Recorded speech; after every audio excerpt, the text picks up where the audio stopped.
Yeah, that's cool. So for like a leader or a CEO that's in that place where they're not like, they're not focused on 16 months. They're not even focused on the quarter. They're focused on like day to day next firefighting. week, or even the day to day. Yeah. What's the elevation process? Yeah. So first off, the buyback loop states that we need to focus on auditing our time and energy, transferring the stuff that sucks our energy that's low cost to outsource, and then filling it with things that create more value, that light us up. That's the buyback loop. Okay, so that's the core framework of the whole book. The time and energy audit is the first thing. When I coach people privately, it's let's look at your calendar. So 2-week period, we do an audit and they highlight in green things that light them up that they're doing and in red things that take their energy. And then they then rescore all those tasks by $1, which is like essentially the buyback rate I talk about in the book, or $4, which is expensive. So like least expensive to most expensive, like restaurant rating, right? It's relative to your business and what your buyback rate is. So it's not a specific dollar amount. It's just $1 sign. So checking your emails is $1 sign. You can pay people to do email your check stuff. Running around town, running errands, $1 sign. Is it based on what the cost of it would be or how valuable it is to you?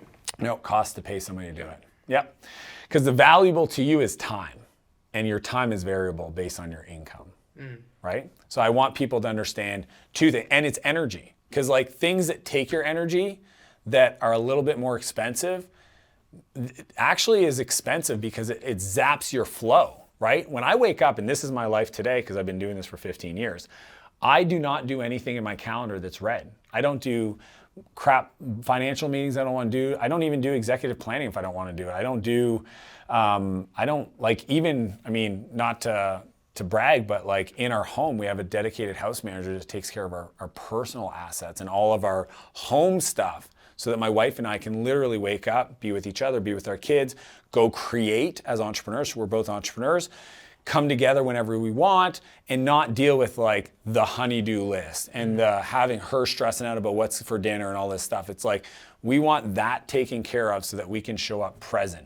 When you stack a list of green things, activities and projects that just light you up, think about that. Like, I actually think it's a 3. If I had to quantify it, my ability to create when I don't have to get detracted, right? It's almost like the compound effect.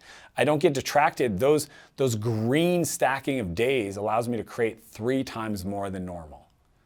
Like it's a 3x amplifier if I can change my calendar from some reds to green to full greens.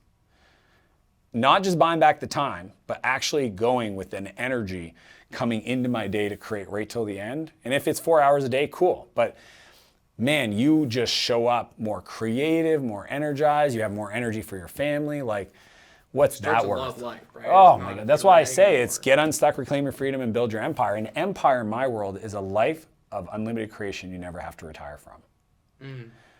That is the difference. I think every entrepreneur should get to a place where they can create in an unlimited capacity in a way that feels enhancing, not detracting, that they never have to retire from. Like, there's no retirement. Like, Dylan, what are you going to retire from being you?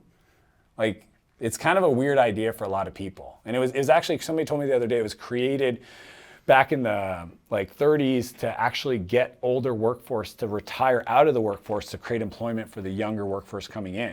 So it was actually created to solve a problem around like generational employment, but it's not a normal concept. Like people don't need to retire at 55 or 65. Like, it's kind of a weird thing. Like, you're still capable, you still have, your mind, you should be doing stuff. You have so much wisdom. Like, my favorite advisors to hire for companies are the ones that are retired that have 20, 30, 40, 50 years of experience in an industry, right? Like, you put an advisory board of those folks together, it's kind of an unfair advantage. Thanks for checking out this short clip from the full podcast I did. If you want to see another clip, go ahead and click the link right here. Or if you want to see the full podcast, you can click the link right here and check it out.